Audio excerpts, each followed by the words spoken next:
Bienvenue dans ce nouveau numéro de Demain à la Une, le magazine qui traite des sujets qui feront la une de vos journaux la semaine prochaine. Nous allons commencer par les titres de cette édition. Paris se prépare à accueillir une conférence ministérielle sur la paix au Proche-Orient en présence du secrétaire d'État américain John Kerry, mais en l'absence des Palestiniens et des Israéliens. Mais quel rôle peut vraiment jouer la France? C'est ce que nous allons voir avec nos invités dans quelques instants. L'assassinat des moines de Tibhirine, c'était il y a 20 ans déjà, mais après 2 décennies, le mystère demeure sur les circonstances de ce drame.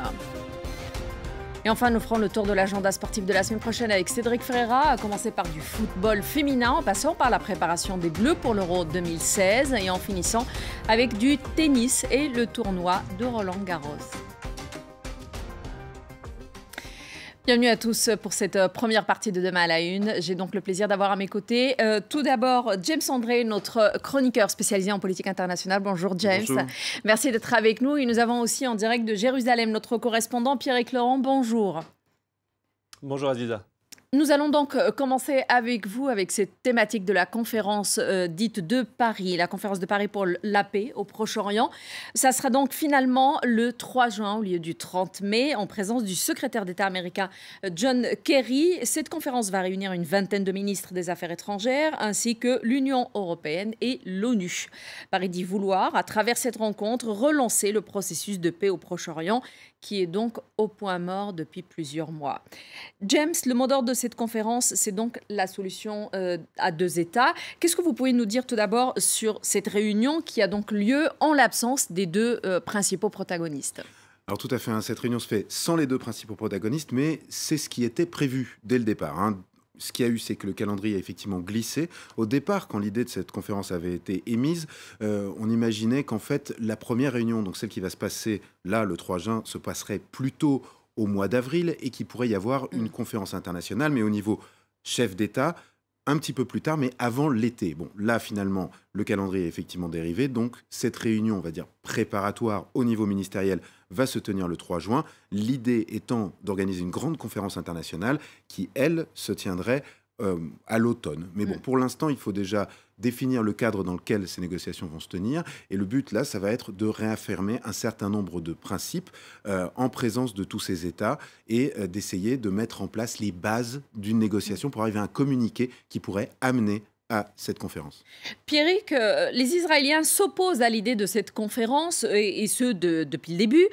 Aujourd'hui, on a vu, donc il y a eu le ministre des Affaires étrangères français, Jean-Marc Ayrault, qui est parti en Israël. Et puis, tout récemment, c'était Manuel Valls, le chef du gouvernement, qui était. Comment ça s'est passé ?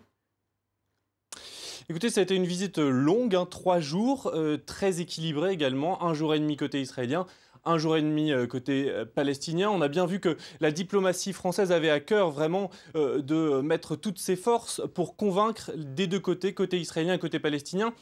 Alors côté israélien, Manuel Valls est arrivé en se présentant comme un ami d'Israël. Il a pris beaucoup de temps pour rencontrer des acteurs économiques, culturels, de la société civile. Avant même sa rencontre avec Benyamin Netanyahou, l'idée était donc d'instaurer une atmosphère un peu plus chaleureuse avant cet entretien. Malheureusement, Benyamin Netanyahou est absolument resté sur sa position. Le Premier ministre israélien ne veut pas de la pression de la communauté internationale. Il veut des négociations directes. Il veut une rencontre avec Mahmoud Abbas, quitte à ce que ça se passe à Paris. Côté palestinien, oui. Eh bien, juste en quelques mots, côté palestinien, eh bien, on soutient très largement cette initiative. Donc là-dessus, les Palestiniens ont été rassurés, notamment parce que Manuel Valls a eu des mots assez durs contre la colonisation. Le Premier ministre français a dit que si l'État hébreu voulait une solution à 2 États, eh bien, il devait en tirer les conséquences et donc stopper la colonisation. Alors, James, justement, comme vous le disiez tout à l'heure, cette réunion est préparatoire, etc. Mais comme je viens de le dire, Israël était opposé, puis elle y était opposée depuis le début. Alors, pour revenir un petit peu en arrière, c'est l'idée de l'ancien ministre des Affaires étrangères, Laurent Fabius, qui lui avait même été jusqu'à menacer Israël, si jamais il y avait un échec de cette conférence, de reconnaître de manière donc unilatérale de la part de la France l'État palestinien. C'est du coup cette critique-là a créé un peu cette tension entre Paris et Tel Aviv.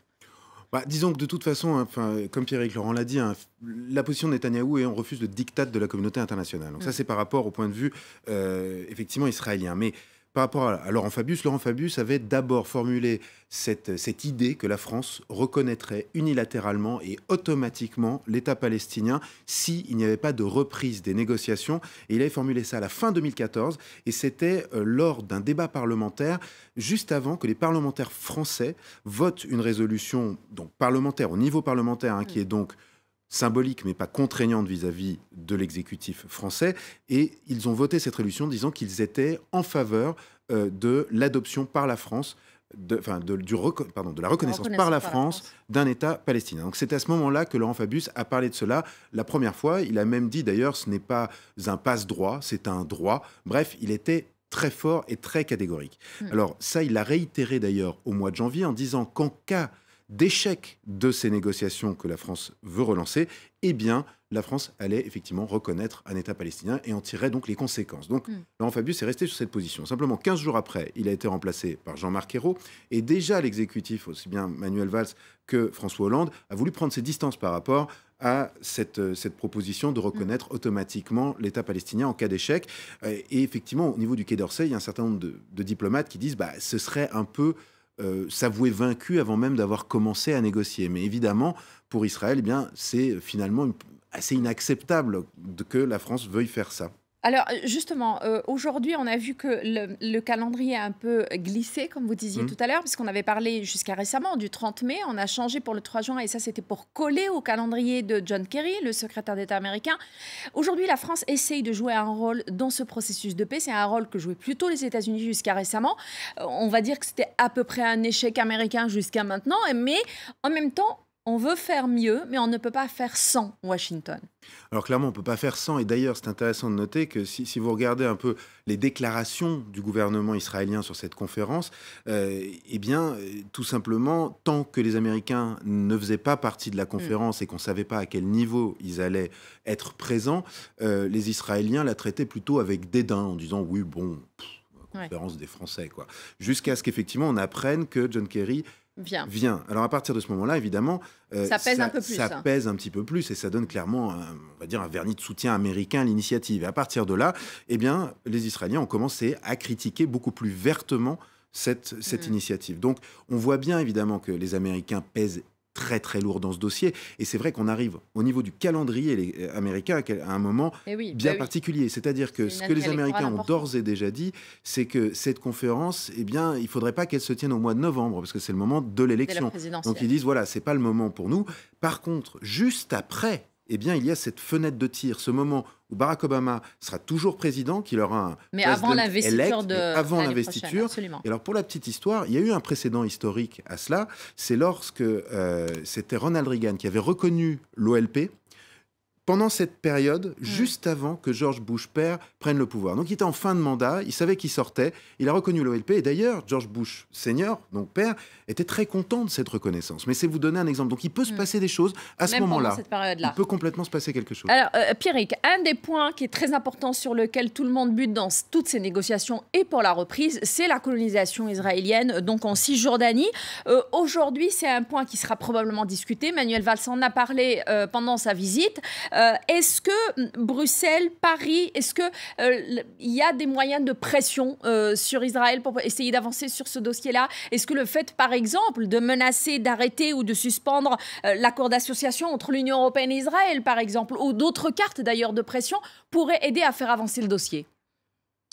Alors oui, il y a des cartes de pression. Suspendre l'accord d'association donc, qui régit en fait les relations entre l'Union européenne et Israël, c'est possible, bien évidemment. Juridiquement, c'est possible. C'est même dans l'article 2 de cet accord, il est stipulé que si le pays signataire, donc Israël, ne respecte pas les droits de l'homme, eh bien l'Union européenne peut prendre cette décision. Alors c'est une démarche assez longue et qui peut prendre du temps, mais effectivement, sur le papier, c'est possible. Politiquement, je me suis entretenu tout à l'heure avec un diplomate français qui me disait que c'est absolument pas à l'ordre du jour. Il y a d'autres priorités, comme par exemple le fait de mettre en application l'étiquetage des produits israéliens fabriqués dans les colonies israéliennes en Cisjordanie.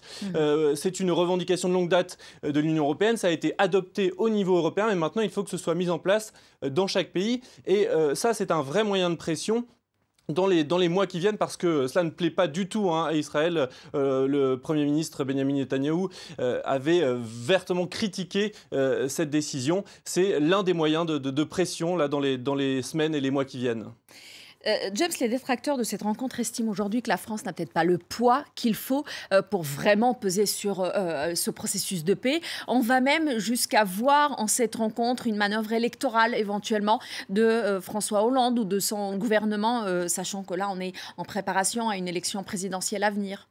Bah ça, c'est entre guillemets, c'est une critique qui n'est pas nouvelle. Déjà, à l'époque où Laurent Fabius avait dit qu'il reconnaîtrait automatiquement un État israélien, la droite avait dit la même chose, bien qu'elle soit, elle aussi, sur le papier en tout cas, en faveur d'une solution à deux États. Mais effectivement, ça faisait partie, il faut s'en souvenir, ça faisait partie des promesses du candidat Hollande, œuvrer à faire le maximum pour une reconnaissance de l'État palestinien, non, de reconnaissance de l'État palestinien. C'était pas pour la paix au Proche-Orient. Il avait clairement dit dans ses 60 propositions, c'était la 58 je pense, qu'il était en faveur de la reconnaissance d'un État palestinien.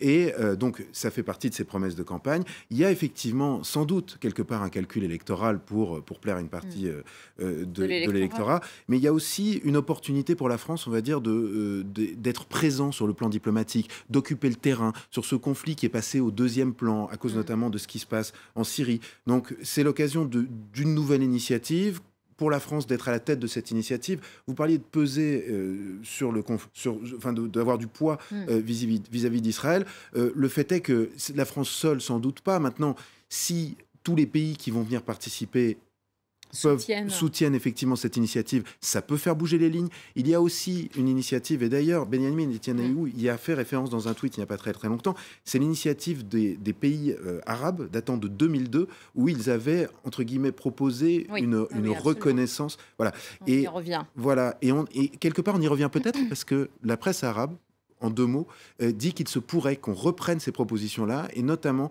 qu'il puisse y avoir des concessions côté palestinien sur le droit au retour, ce qui permettrait effectivement de relancer les négociations sur cette plateforme. Et c'est peut-être ça que la France essaye de faire. En tout cas, on le verra. Le 3 juin, donc. Merci beaucoup, James André. Merci à vous, Pierrick Laurent, aussi, en direct avec nous depuis Jérusalem. Merci à vous d'avoir suivi cette première partie de Demain à la Une. Je vous retrouve juste après le bulletin d'information pour la deuxième partie. À tout de suite.